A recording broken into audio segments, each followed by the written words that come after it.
Hi everyone. Okay, so I've shared my whole screen because sometimes in sort of full screen mode, this doesn't quite work.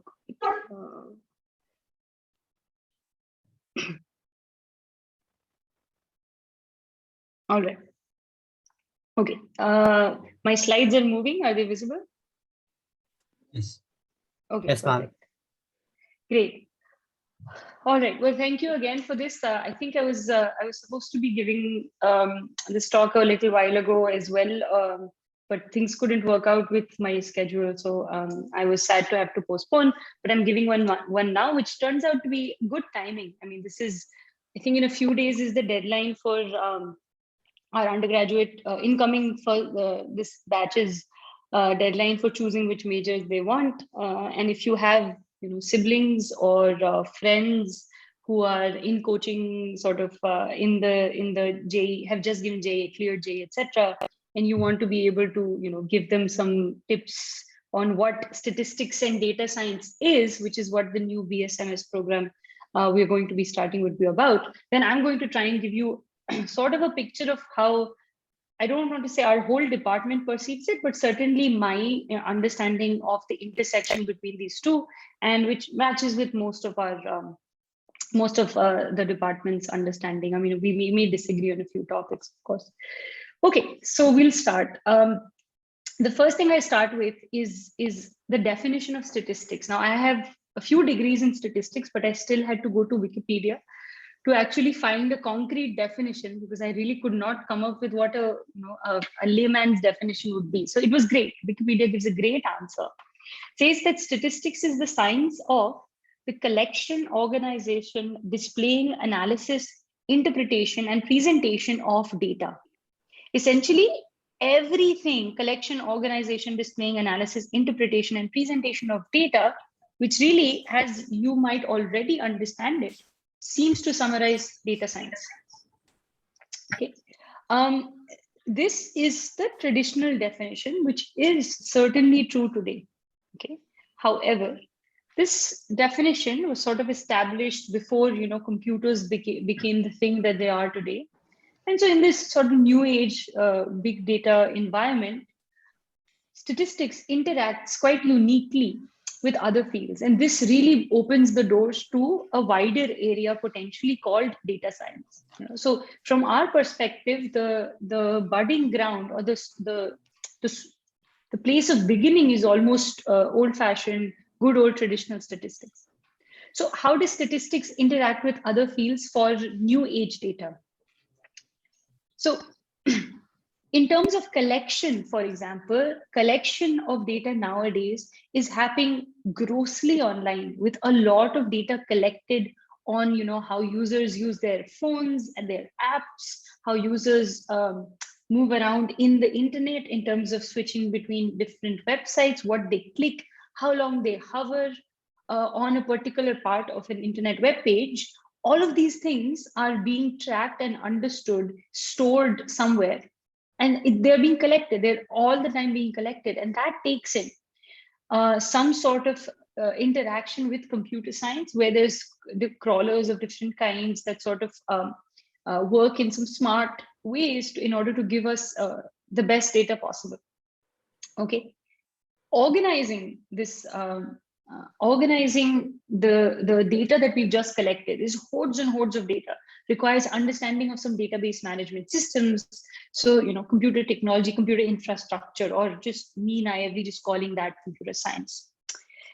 The displaying of data. So displaying of data means, how can we take the really big data that we've accumulated, or even the small data that we've collected, and how can we present it to an audience that may or may not know enough about statistics and data science? And that requires, of course, some familiarity with visual arts, or just an acute sense of the arts. In addition to, again, something about visualizations. How do you take high dimensional objects, which are more than in 3 dimensions, and project them down to something that is viewable in a 2-dimensional environment, right? That requires some sort of either linear algebra or, again, interaction with computer science. the analysis of the data actually. So a lot of times statistics, when we think of statistics, we just think of analyzing the data, but actually statistics is going from point A to point B, all of it. But the actual analysis of data, that's where nowadays there's a new interaction with machine learning algorithms. Algorithms that are constructed in a way that they can sort of automate the learning process or the analyzing process from data to sort of interpretation and presentation. The interpretation of data and interpretation of our analysis requires now application knowledge. So for example, if we are trying to understand what a sort of COVID model, prediction model is, we have to understand how infectious diseases work, right? So that means we need knowledge of the application of interest. That's the only way we can interpret our analysis.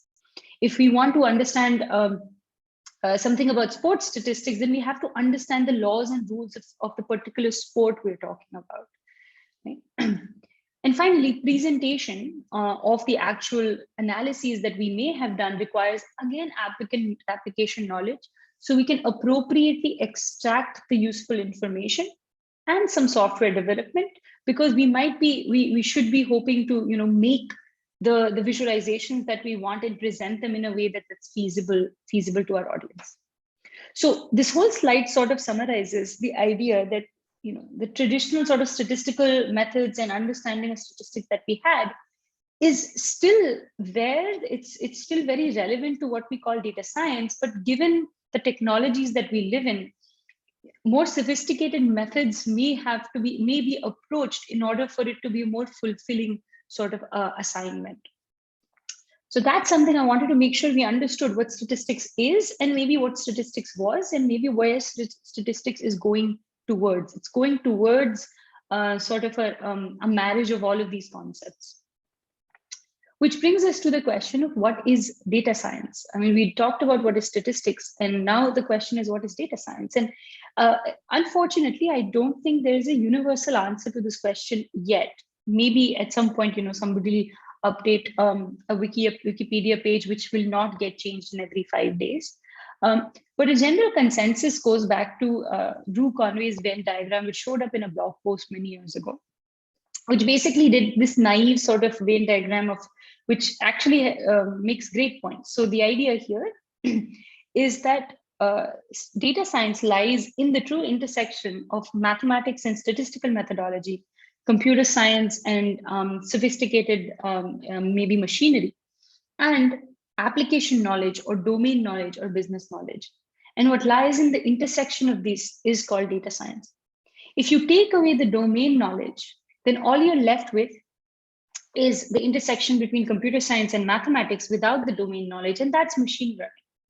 That's the idea that we can actually implement algorithms without any particular application in mind. Okay, when we do that, that's typically what we deem as machine learning. Okay, if we don't do any statistical methodology, if we're not doing mathematics, if we're not understanding the properties of the models we're studying, then that means computer science is interacting with our domain base, and that means we could be doing something that's more software development or basically making programs to answer a certain question.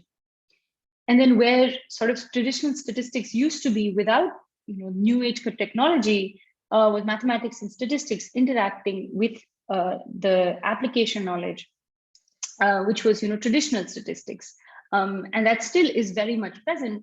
But then with the computer science literature and all that is good with programming and being able to use the technology, that brings us to this nice little intersection of data science. I'll mention here that I cannot see anyone, and I cannot see if there are hands raised, and I cannot hear anything. So if you have any question, unmute yourself if you want and shout it at me, and I'll happily pause and address it.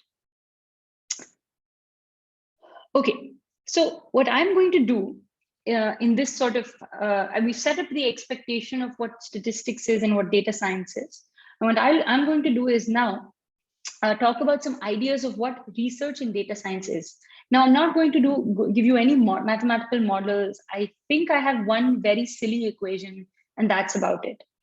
The the talk is not aimed at senior undergraduate students or third year undergraduate students or sort of senior master students.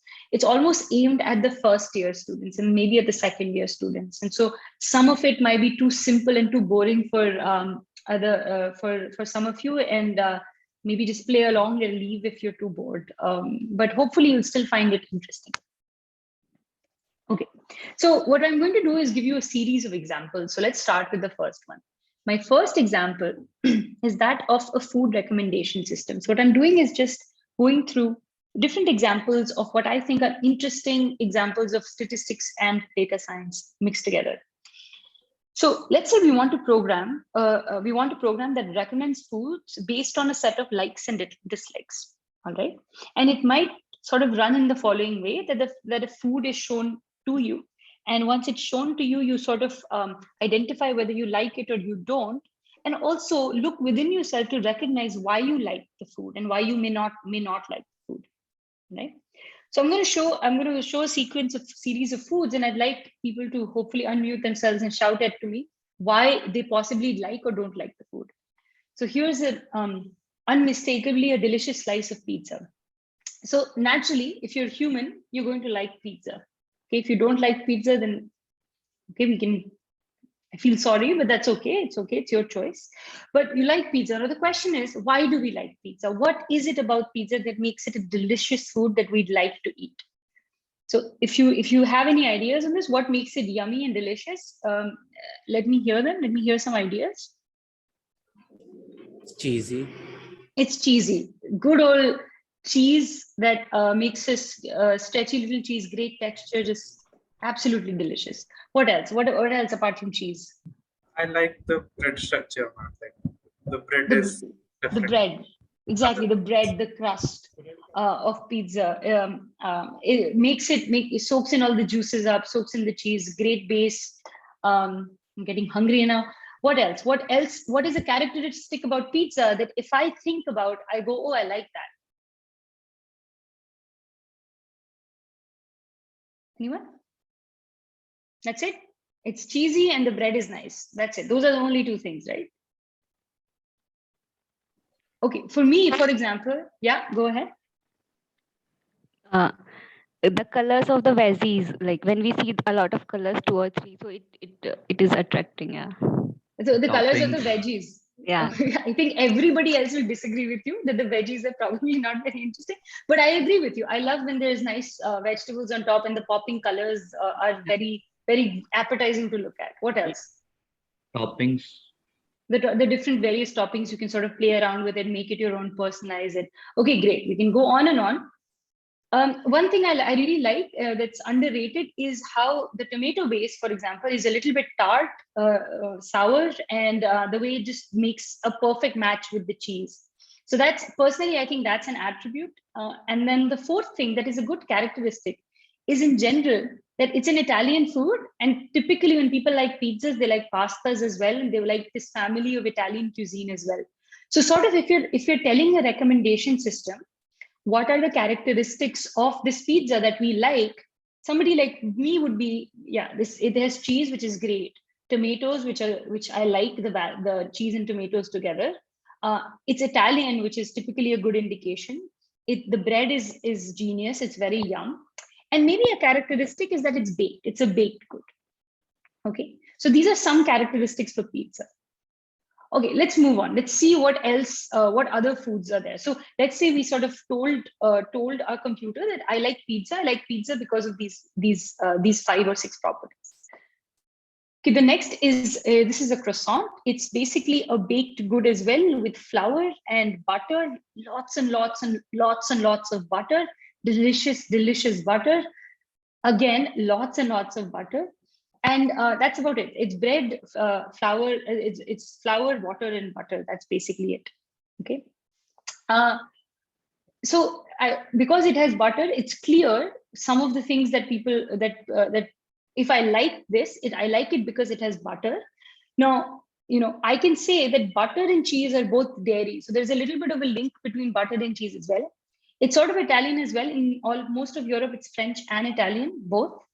Also, again, there is bread. It's essentially a kind of bread, a bread that is maxed out on butter. and it is also baked, right? So once you give a recommendation system enough information, it can easily, if you tell it, oh, you like pizza, it can then say, oh, you might like a croissant as well. Now, most people don't like a croissant for the same reasons they like pizza. And they certainly don't like non-sweet croissants, which is what this is. But anyway, the recommendation system is going to put these two families together, which at least would be true for me. But it's still learning, right? It's still learning. We're still giving it information. So let's give it more information. All right, so what are these? Can anyone guess what are these? Donuts. Donuts, thank you. Some people think donuts are yum. Why do people think donuts are yum? What makes it delicious? What are the characteristics of a donut? Let's start. Sweet and soft texture. A sweet and soft texture. So certainly sweet, the texture is very nice. What else? What is the characteristic? Bread again. Again, bread. Yeah. Again, bread. Yeah, exactly. Again, bread. It is also boiled, baked. It's actually baked and then fried as well, but it's baked. It's a little bit baked depending on where you're eating your donut. So there is a baking going on. So once you tell a system that there's pizza you like, there's croissants you like, it's going to tell you potentially, oh, try donuts. Why? It's bread, it's baked, it's fried, and it's sweet. Now, for somebody like me, I hate sweets. I don't like sweets at all. So it's going to get it wrong. But once I tell it that I don't like donuts, it knows that, oh, maybe she should like all the other things, but she doesn't like donuts. So maybe she doesn't like sweets. So it's going to make these guesses on its own, right? It's going to try and guess my personality, my food taste based on these things. Okay? And finally, somebody like veggies a lot, so I put some veggies in here for you. So this is a sort of an East Asian type of basically spinach with a little bit of salt and garlic. That's all this is. So essentially raw spinach and garlic, right? So what are the characteristics of this? So it's healthy, clearly. There's spinach and garlic pretty much. It's vegetable, it's green, it's nutritional. And one thing that's different from the other three or four things, is that it's generally low on calorie. There's hardly any caloric information in here, but it's very nutritional. Right? Now, the number of questions it has asked me so far didn't have anything that was healthy in here. So the computer, the recommendation system at this point has no idea whether I'm going to like this food or not. Right? It can guess that if I like all the others, I may not like this because the others were high calorie and this is low calorie and so on. It may make some of these guesses, but in general, it doesn't. But once I give it this information and say, oh, actually, I love spinach. I absolutely love spinach. It's going to feed that in and says, okay, great. Good. The next time it's going to suggest, palak paneer, because paneer is cheese and palak I like. Okay? So this is how it's sort of making, with one food input at a time, it's sort of training itself, understanding characteristics. And then behind it, there's a statistical or machine learning model that's doing the math. I'm not showing you the math, but there's something going on under the hood. Right? So in this way, the training is happening. And eventually you can actually, once it's fully trained, you can put it out into the world to help recommend things to people. Right? Okay. So where are recommendation systems used? One of the most popular sort of usage of recommendation systems was by Netflix in 2006. Believe it or not, Netflix was around in 2006. At that time, it was, of course, not a web streaming service fully. It was a packed DVD postal service. So you put in what movies you like on their website and you choose, and it's going to send a DVD to you, and you have to return it, send it back, mail it back to them. Old-fashioned mail it back to them in a few days. Good old times. So what they did was they put out a $1 million prize for somebody who would come about and improve their recommendation system. And there's a very famous paper on the final recommendation system that eventually was sort of adopted by Netflix. Amazon, every day, nowadays, particularly in the COVID times, we've been ordering on Amazon all the time, and it has this recommendation systems that it uses to try and recommend different products to us, that if you like this, you might also like this. Sort of less consumer focused and more academic is Google Scholar. If you've used Google Scholar before, you'd know that if you have a Google Scholar account, it starts recommending papers to you based on some keywords in your papers or in the citations of your papers, etc. Okay, so quite popular. Recommendation systems are improving recommendation systems, big area of work. So what is the actual work in this area? So research in this area boils down to, I mean, this is me trivializing all the research, but how to reduce the computation time, because a lot of times these computations are happening in real time. So you need extremely fast computational resources. You want to also assess theoretically how well a recommendation system works before you ship it out.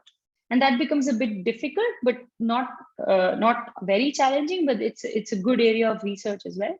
And then finally, the obvious, coming up with new recommendation algorithms is obviously a rich area of work.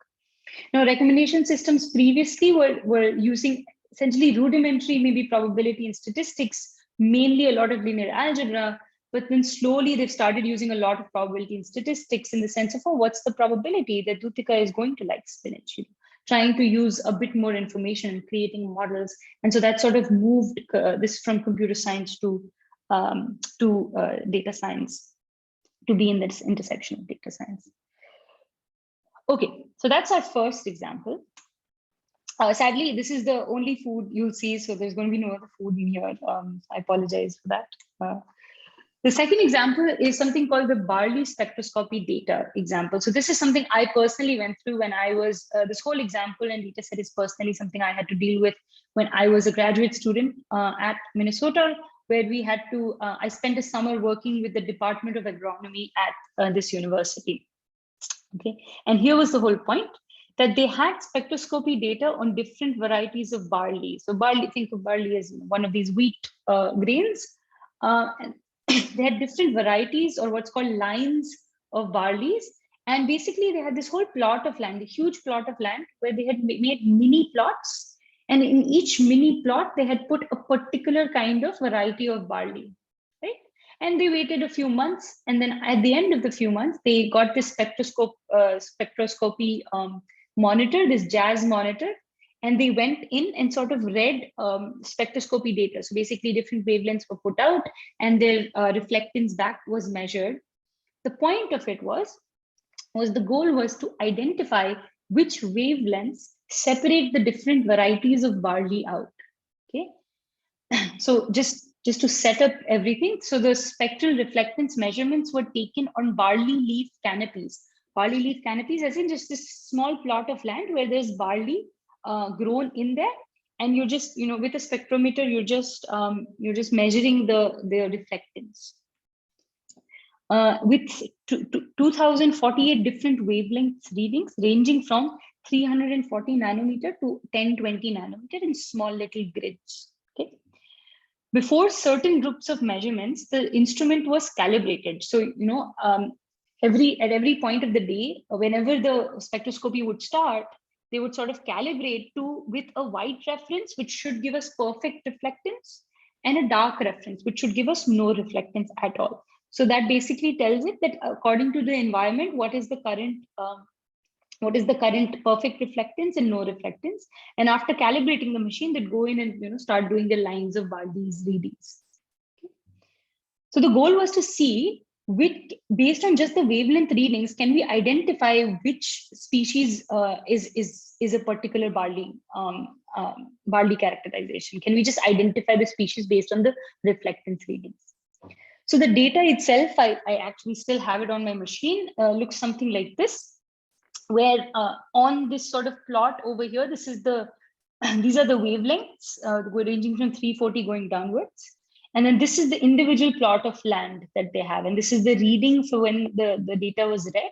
And this is the exact barley variety number and the plot of land. So they had their whole organization. Okay. And the final reflectance was, this is the only equation, I think, is observed reflectance minus dark reflectance divided by white reflectance minus dark reflectance, right? So that makes sense.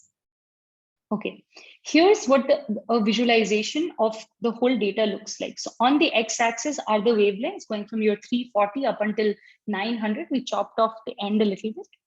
And on the y-axis is the reflectance that was measured, okay?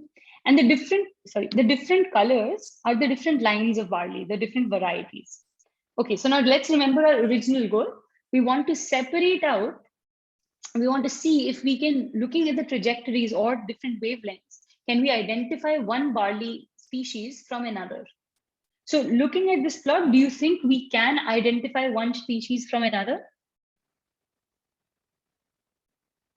I can't see a chat box or anything. I'd have to escape out. So if you could just shout the answer to me, that'd be great. The curves are like parallel, one steep curve is going over another and another. So depending Yes. on where the curve lie, we can say.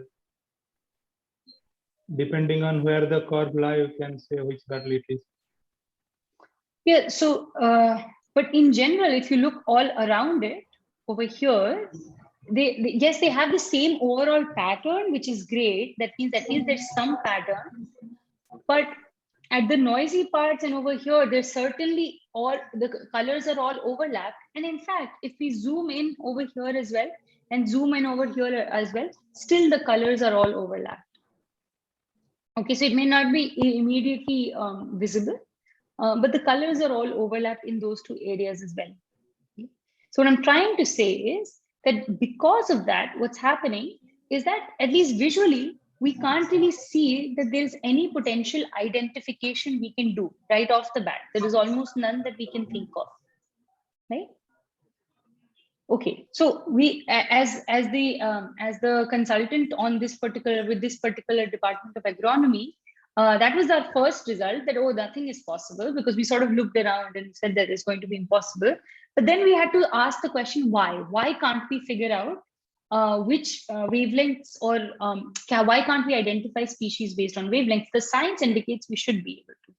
So then we did something else.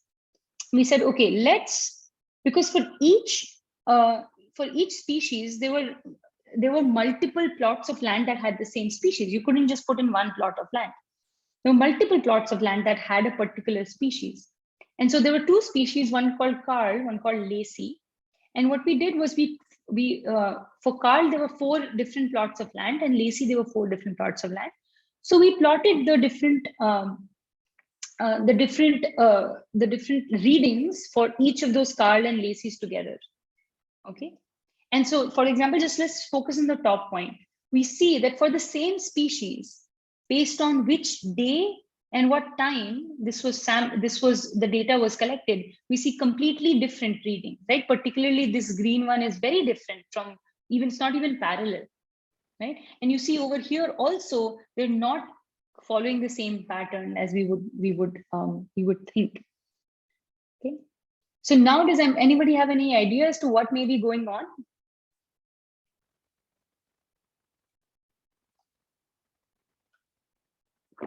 No? Maybe the environmental condition is affecting the reflectance. You have said no. We have 4 different plots of land. So each plot has its own environmental condition in terms of soil, and also that is what causing the disturbances. That is certainly one point of variability. The other point of variability, which is also connected to the environmental issue, is that notice that the day 1 points are measured at 2 different times, and even the day 2 points are measured at 2 different times, right? And it's by 45 minutes or so, or 1 hour or so, but that is enough, because what they're not accounting for is that maybe it's a cloudy day. Maybe a cloud comes over the sun while the measurements are going on, right? Maybe it's not a perfect environment to collect. And there's also 45 minutes have passed, so the reflectance quality will change. So what should be happening is, first of all, the white noise and dark reflectance should be calibrated every minute, because the sun rays were changing, the intensity was changing every minute, and that's how sensitive their gas spectrometer was. And so if we just drew the trajectories for both the different days, the second day is in blue and the first day is in orange, we see that there is some separation, there's good enough separation between those 2 days. That basically tells us that on the first day, in the morning, basically there were lots of cloud, and in the afternoon, the clouds went away. So we did, my colleague who was working on this with me sort of went back and looked at the weather conditions for those days and then figured out, okay, there was a semi-cloudy day on one. So, okay, this whole business, what do we learn? We spent like a few weeks working with these people, and here's what we told them. So basically the collection of data was not designed properly. They were running these experiments. This grad student was running these experiments, but they did not really collect the data, keeping in mind the effects of time, date, weather, and plot of land and cloud and everything, etc. They collected the data and then they chopped over the barley canopies, and they didn't have anything left. So in statistics, one of the main traditional fields is the design of experiments, which is really where statistics first came about. And research in this area answers to the following questions: how do we minimize noise in the data by controlling external external things that may affect our experiment? How do we account for and estimate noise in the data? We can't eliminate all noise, but how do we estimate it? How do we account for it? How do we basically acknowledge it? And then we never know what unexpected factors may be affecting our data. So how do we account for that fact that large number of factors may be affecting our observations? How can we build an experiment so as to safeguard ourselves against all of this? And this is not just for agriculture, even for clinical trials, for example, these things are extremely important. Okay. So traditionally, designs of experiments used to be pretty much a very traditional statistics area, but slowly it's sort of speaking to computer science as well, because mainly because of data that is coming out in the online environment. So because online data is typically observational data where you can't really control what's going on, a lot of companies, what they're trying to do is mimic a sort of experiment for their users without us knowing. So for example, they might put me and some other user randomly in 2 or 3 different categories and test out a few of us with a few ads to see whether we click on them or not. Sort of design an experiment based on, without us even knowing, based on what's going on. And that sort of connects a lot with some of the reinforcement learning algorithms, etc. out. So there's a lot of shift towards data science, or at least some computer science techniques. Okay. Yeah. Ma'am, how do they let's say I like sweet? How do they convert the sweet to a mathematical number like 1 or 10, Yeah. 11? How do they convert that to do mathematics? Yeah, it's a good question. So that's exactly. So they can't really convert a characteristic like sweet or bread to a mathematical number, but they can cluster things together. Okay. So for example, let's call sweet X and let's call bread and butter Y and Z. So if there is an intersection between 2 food items of Y and Z, then this food item belongs to the cluster of intersection between Y and Z. Okay. And if a lot of people say that they don't like a third thing, and then what is not in the intersection of these 2 things is X, because that was sweet, then they'll think, oh, okay, because of X is we don't like this. So it won't be able to identify what's sweet or what is cheese or etc., but it may be able to put things into bins and boxes. Does that make sense? Yes. Like Okay. Venn diagram kind. Like exactly. To think of it like an intersectional Venn diagram, a very complicated one, but yeah. Okay. Let's look at a third problem. Let's look at the navigation problem. So sadly, some of you have not been to this wonderful city of Kanpur that has one mall that one can go to. And so everybody, when we go out, we want to go from IIT Kanpur, which is over here, to Z Square Mall, which is over here. I mean, people go other places as well, but let's just say I want to go from IIT Kanpur to Z Square. Okay. Now, there are 3 visible routes available to me. I can take this sort of what's called the Grand Trunk Road, GT Road, and then take VIP Road over here, go to Z Square. This is the recommended route. There's 2 other routes. One is this route over here. So this is route number 1. And this is route number 2. This is called going behind the zoo. So if you go behind the zoo, this is route number 2. And route number 3 is by going via Bada Chauraha, the big intersection. Right? That's the third choice for us. So there are three possible main routes. I mean, of course, there's infinite other routes one can take, but there's three possible main routes. Okay. So now the question is, let's say when we go out from IIT Kanpur, we typically go to this one place, right? So the question is, we want to go here as efficiently as possible. So what we want to know is which of the three routes is better. Okay, the simple question, which of the three routes is better? Now, what we can do is every time we can choose a different route and update our information until we can eliminate all but one route. Right? So we have three routes, let's say, we keep choosing 1, 2, 3, 1, 2, 3, 1, 2, 3, right? And every time we can sort of say, okay, if we get a route that was better than another route, then we eliminate the other route and say that was not very good, so we're choosing number 2. But if number 3 route turns out to be better than number 2, then we choose number 3. So that's a simple system. But such a system is called a multi-arm bandit system. Okay. Now, what is really happening under the hood? So here's the question. After testing each route, okay, let's say I test all the 3 routes exactly once or some X number of times. Should I continue taking the best route so far? Right. So if route 1, after I've taken 1, 2, 3, and 3 turns out to be the best, should I always take route number 3? What do we think?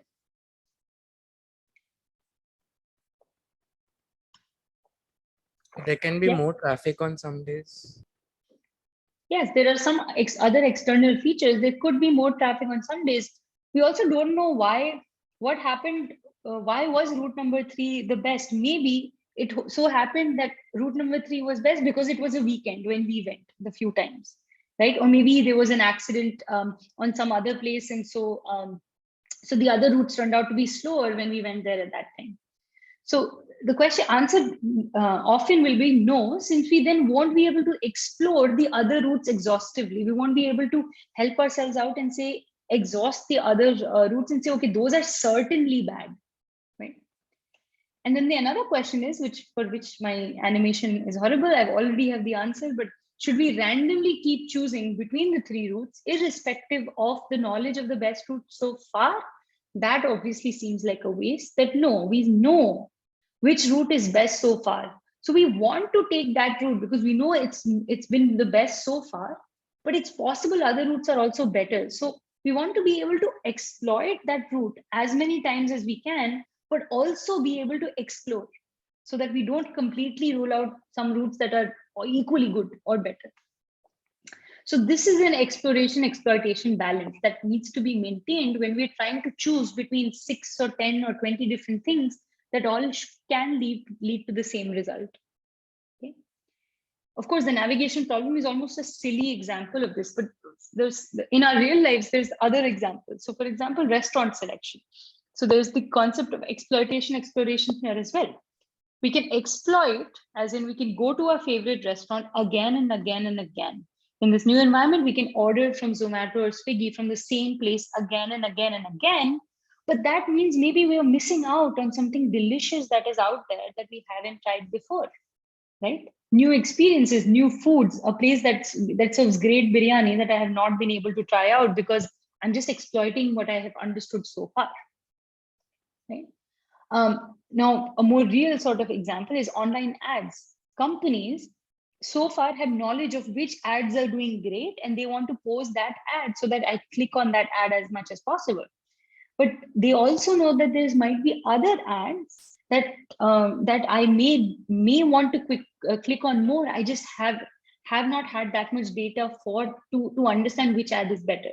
So they don't always want to give me the same ad. They don't want to exploit that ad that is the most successful ad. They want to be able to explore as well.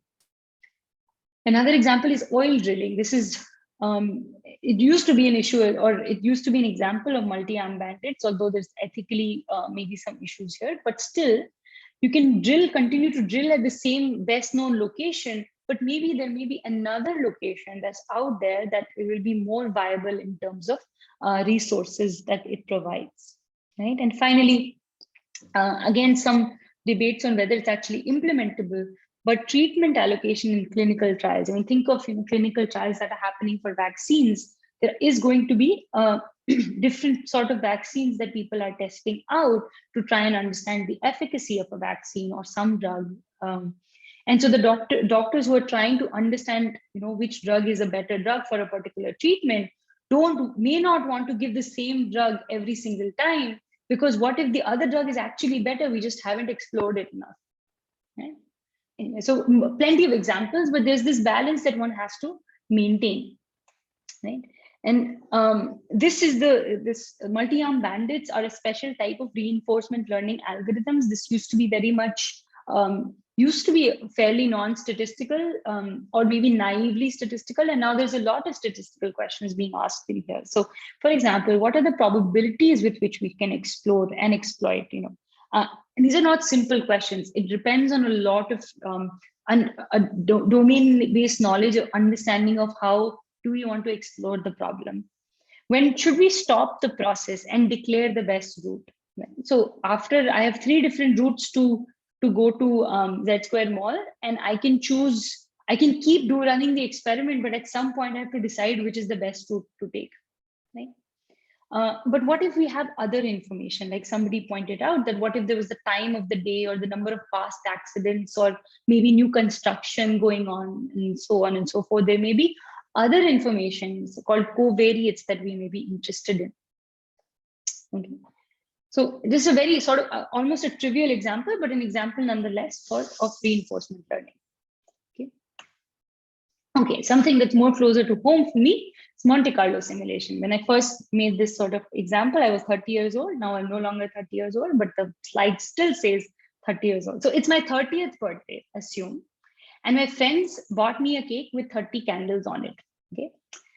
I make a wish, and now for some reason we're playing this game with birthday candles. Okay. I make a wish and I try to blow the candles out.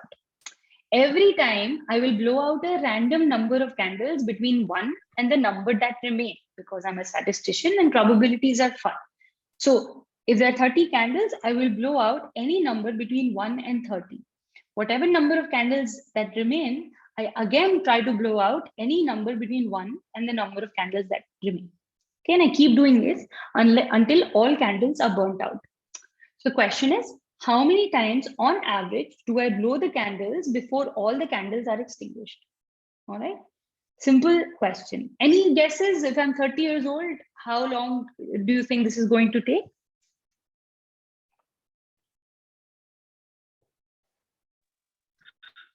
One, you are exhausted from all day work, so you will try to blow it at once. Yes, I would, because I may want to eat the cake very quickly also, but I'm trying to blow out the candles randomly choosing a number between 1 and 30. Okay, so it's in principle it's not going to work, but mathematically randomly choosing a number between 1 to 30. So how many attempts on average do we think it's going to take us? Give me any number okay, certainly it wouldn't take us more than 30 attempts, right? Because there are 30 candles and at least I will blow 1 candle at every attempt. So it shouldn't take us more than 30 attempts. But on average, how many do you think? Give me any number. 15, mean 1 to 30. Yeah, 15, right? Okay, great. 15 is a guess. So let's see, how do we answer this question? So of course we can try and simulate this using many cakes and many candles, but it's going to be impossible to implement randomly blowing out candles. So instead we do Monte Carlo simulation to understand this. Now, of course, this is not a problem that the world needs an answer for, but you can see how we can construct problems very similar that would require an answer. Okay, so how do I answer this question? We answer this question based on repeating this experiment of blowing out candles many times. So I'll repeat this experiment 10,000 times. So this is our code that I'm showing you. Within the for loop is me blowing out the candles 10,000 times, 10,000 different attempts. So I start with 30 candles and number of candles that remain is 30. While there are some candles that are remaining, I increase my number of attempts. And then I blow out any number of candles between 1 and the remaining number of candles. Right, so yeah, so basically draw one number between 1 and the remaining number of candles. That will be the number of candles that I'm going to blow out. So the number of candles that remain will be remain minus blow dot out. And loop keeps running and the number of attempts keeps getting tracked down. Now I have a sequence of 10,000 numbers in attempts that tells me the number of attempts it took to blow out the candles. Okay? And in the first time I did it, it took me 6 attempts, and 3 attempts, and 3, then 6, then 9, and 5, and so on. And if I take the mean of all of those events to understand on average how many attempts is it going to take me, that is 3.9912. So it's actually not 15, but much, much less. It's about 4 attempts on average. Okay. So my friends can choose to actually play this game because it's not going to take that long. Right? It's not going to take 15 attempts. So this is an example of Monte Carlo simulation. Monte Carlo experiments are a broad class of computational algorithms that rely on repeated random sampling to obtain numerical results. The idea is that we will mimic and recreate an experiment in our environment and repeat it multiple times so that we can understand more about that experiment. Okay. In the birthday candle example, we repeated it 10,000 times, and that was the whole Monte Carlo simulation. Where are Monte Carlo methods used? So these are typically used when real answers are not available. For example, climate models are based on complicated PDEs and black box models. The way climate models make predictions is multiple different models make predictions, and then these predictions are averaged out and sent to us, and that tells us there's a 30% chance of it raining tomorrow. These days, there's some research going on into building 3D bridges, building bridges using 3D printed small objects, and how do you combine them? So of course, people are not going to build a live bridge of maximum size and then test whether people can survive on the bridge or not. So they're doing is they're making, apart from making smaller model bridges, they're making these Monte Carlo experiments on hypothetical bridges with things like temperature and people's weight and speed of cars, etc., to see when the bridges break and what should be the sturdiness of the 3D printed bridges. You can understand that it can be used in stock markets. How will this thing change the behavior of a stock market? You sort of repeat the simulation many times to see what is the impact of a certain change in the financial market, and so on. Okay, I'm almost nearing the end. Monte Carlo used to be pretty much in mathematics and statistics way back when. Then computers came along, and it became in the middle of computer science and mathematics and statistics. But now it's being pushed more and more into actual domain knowledge with all of the other examples that I gave you in terms of climate models and bridges, etc. But what about research in Monte Carlo? So I pretty much work in Monte Carlo, particularly Markov chain Monte Carlo. So the research in Monte Carlo, for example, is how do you generate random observations from complex systems? How does a climate model predict the temperature tomorrow? How does the algorithm for bridge breaking work? And all of these sort of financial models, etc. How do you make a simulation like that? Once you've made it, how many times should we repeat it? In the birthday problem, we repeated it 10,000 times. Is that enough? Is that too many? And then how do we store and summarize this sort of repeated simulations? And summarization turns out to be very important as well, although it seems like a trivial task. Okay.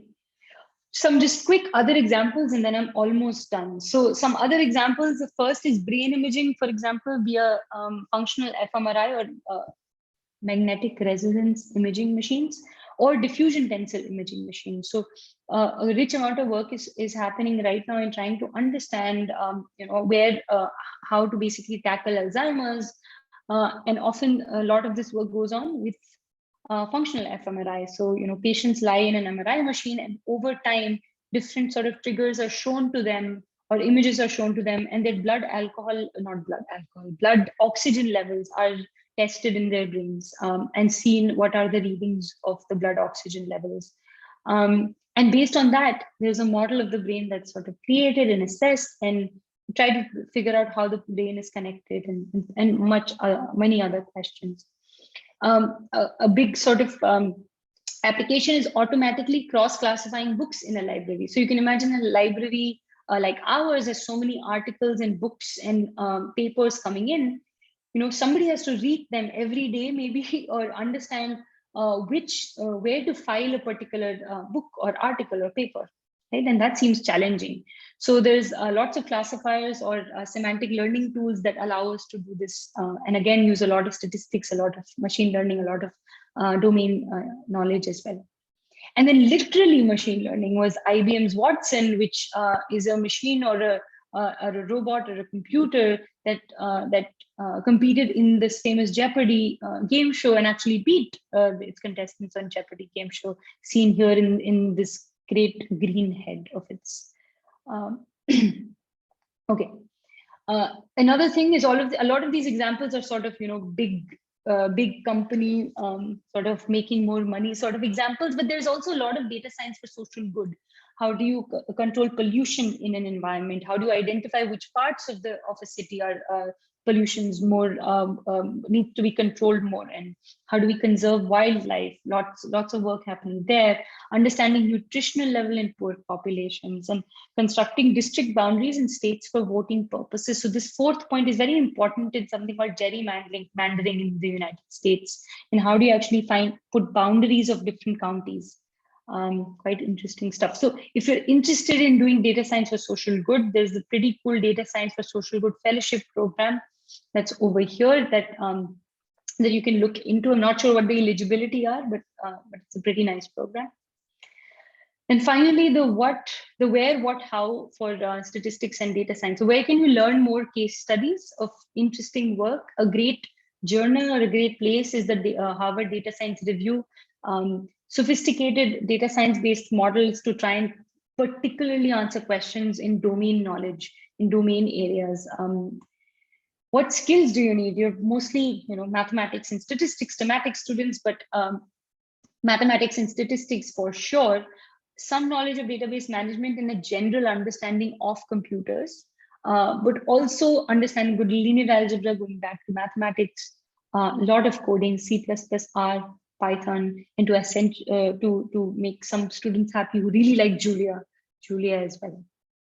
And then how do you learn more? Of course, do tons of courses in person, try and do as many courses as possible, online courses, or try and see if you can pursue further education in statistics, CS, data science, etc. Okay, I'm pretty much probably very over time, but finally, advertisement, of course, if we're starting the BS and BSMS Stats and Data Science program, starting this year with these students. So if you know anybody who's trying to choose, I think it's going to be a fantastic program. We're very optimistic. So I hope you can spread the word as well. And that is it. I am happy to take questions. Okay, I couldn't see the chat box, but I now see that there are some questions in the chat box. But I'll give you maybe, Arkajyoti, if you want to. Great. So thank you, Professor, for the wonderful. You're suddenly muted. Can you hear me? Yes. Right. I think when you muted me. Right. So well, thank you, Professor, for the wonderful talk. I'm sure everyone found the motivating examples to be quite interesting. The essential part which everyone should take away from this talk, and correct me if I'm wrong, that the main challenge lies in translating the physical world problem to a statistical model, a statistical question, and then using data science techniques to arrive to a close enough solution. So with this, I think I also like to thank the audience for the lovely participation. There are 2 participants still here with us. So that's lovely. And we'll bring more talks and events soon enough. And if you have any more questions, feel free to ask them. Yeah, I'm happy to ask questions. I have a little bit of time, so.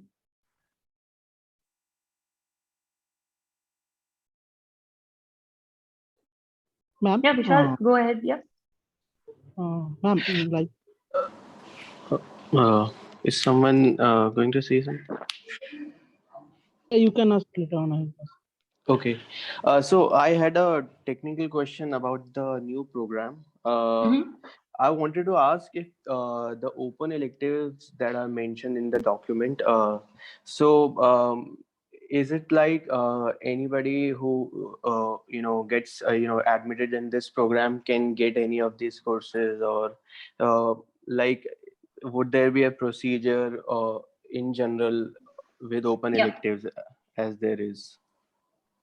Right. So when we sort of made the program with regard to the open electives in other departments, we spoke with the departments, particularly the CS and the EE departments, and had a conversation about what sort of elective courses would they be willing for our students in the new program to be able to take, and and these are the courses that they sent over, and so we've only pretty much listed the courses that those departments sent over as courses for open electives.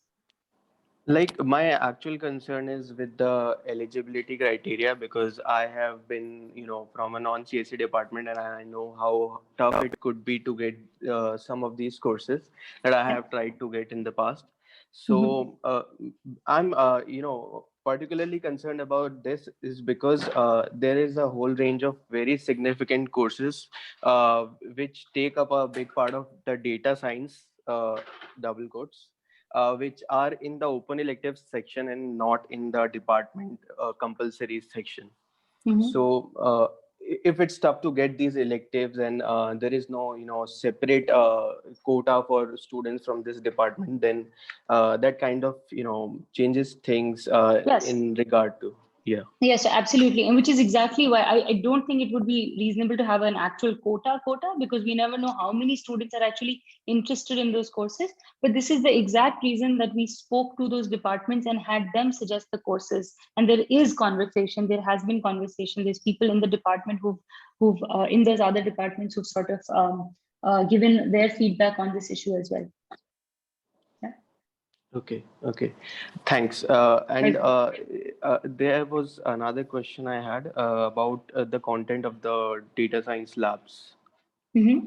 Yeah, so actual course proposals will be floated out, and eventually they'll be uploaded. They'll be finalized. I'm guessing we have them ready. We just haven't done the paperwork. Probably by the middle of January.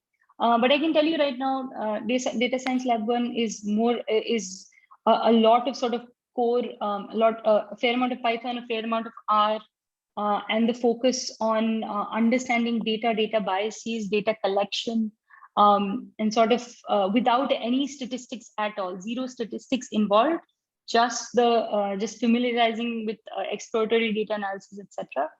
And in the Data Science Lab 2, you actually implement some rudimentary methodology, try and ask questions about the data that are statistically posed. There's a whole curriculum for that. And then Data Science Lab 3 is basically case studies and competitive sort of Kaggle style competitions and so on and so forth is Data Science Lab 3. Okay. Thanks for the details. And my very last How question, about- sorry to bother. Okay. Sorry to bother you all. Everyone's patient. Go ahead. Yeah. So my last question is regarding the big data thing, because it was in the post, in the document, and in the mail. But in the curriculum, actually, I couldn't really, find, the big data part of the data sciences in the coursework, actually. Yeah, so currently some of it is in the, all of the original courses that we have are also being changed and adapted. So some of that will be put in our updated courses, but you're right. And part of the issue is we're building towards getting our faculty. We're looking for additional faculty who are sort of experts in this area, and we're being very proactive about that and hoping to get to that in the next few years. So for the first few years, that is exactly why we hope to rely on the open electives. However, we're pretty confident that in the next 2 years we'd be able to float very good DEs on that as well. Okay. Thank you. Thanks, ma'am. Thanks for answering all my questions. Welcome.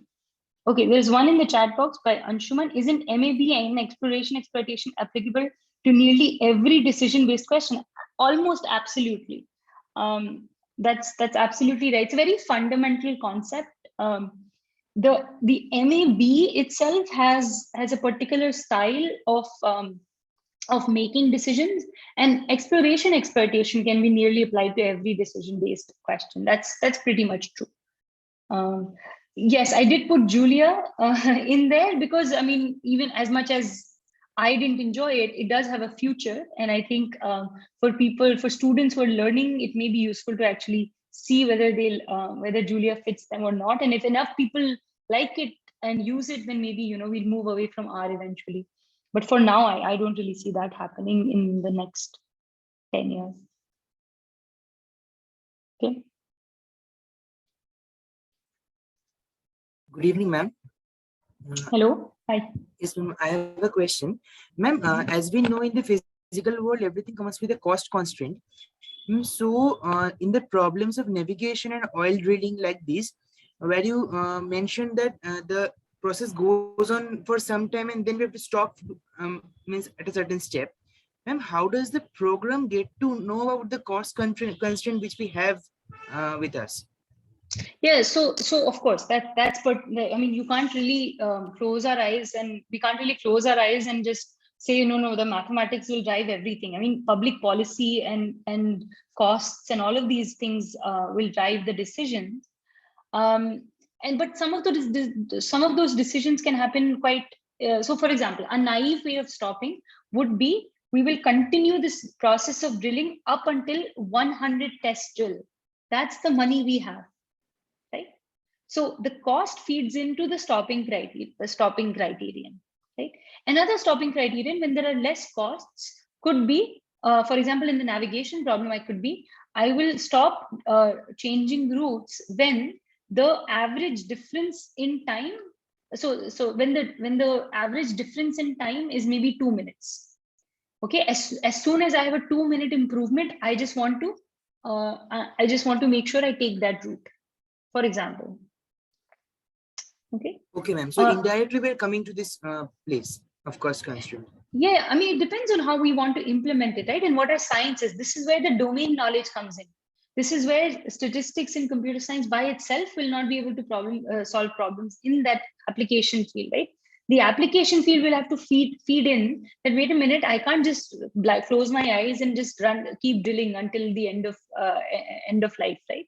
I have to put in that this is my cost constraint.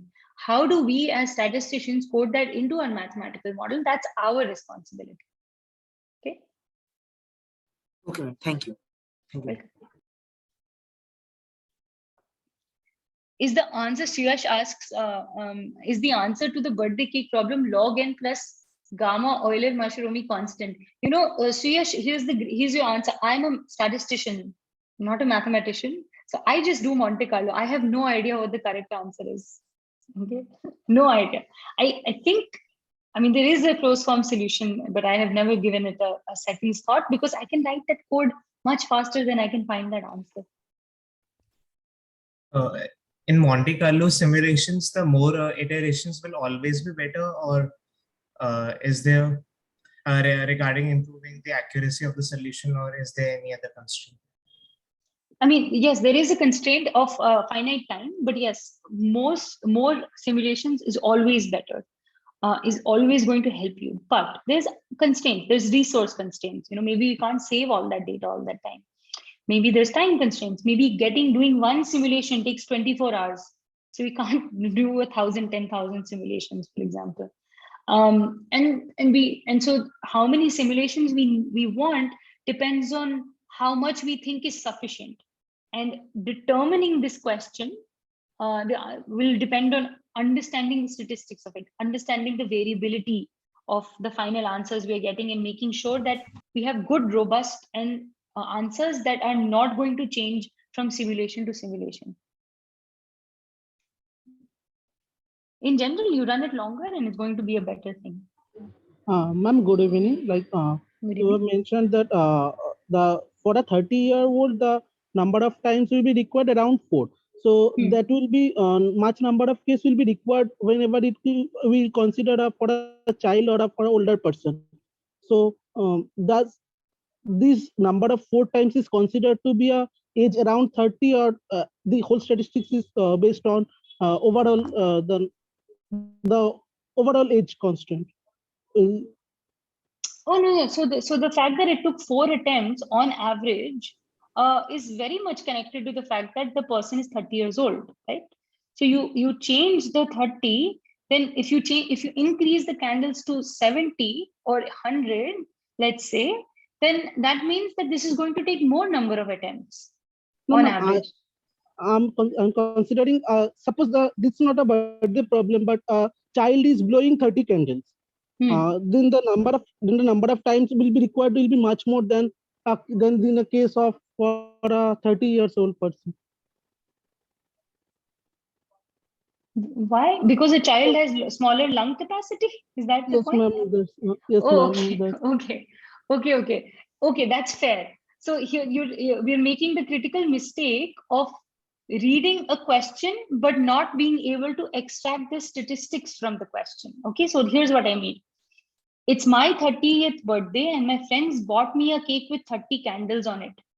I make a wish and try to blow them out every time, and this is the statistics. Every time I blow out a random number of candles between 1 and the number that remain.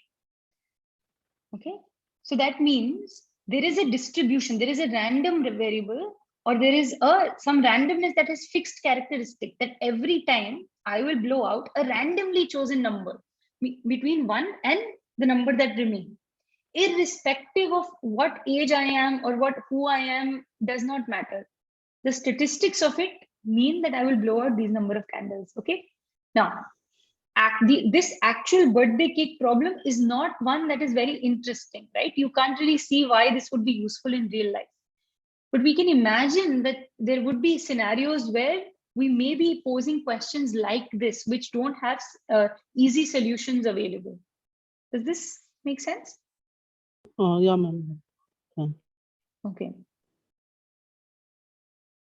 Excuse me, ma'am. I had a question regarding you putting.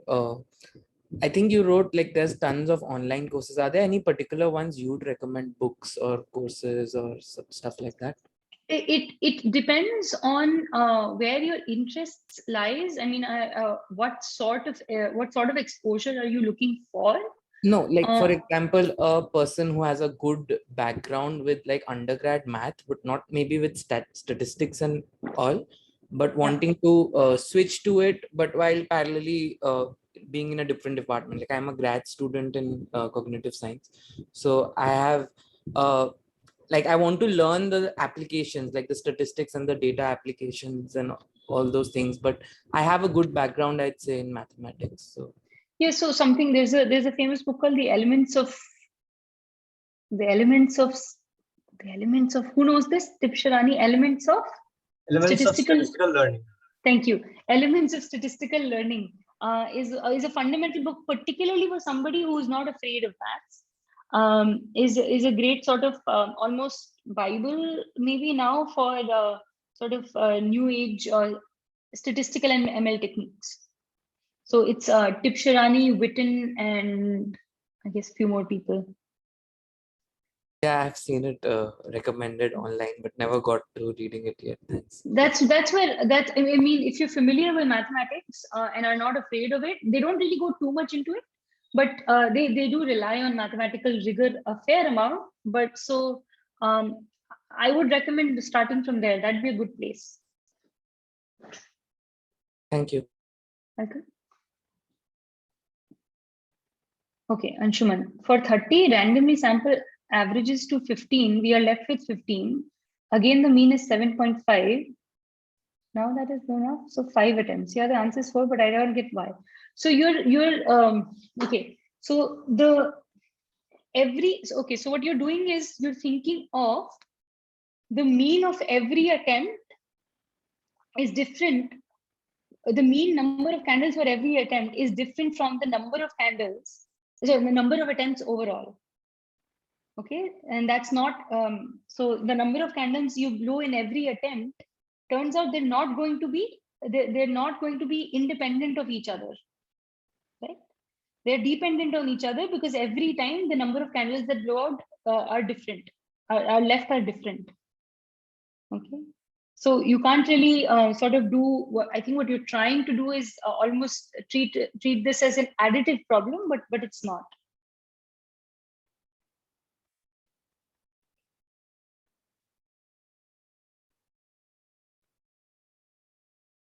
All right. Anyone else?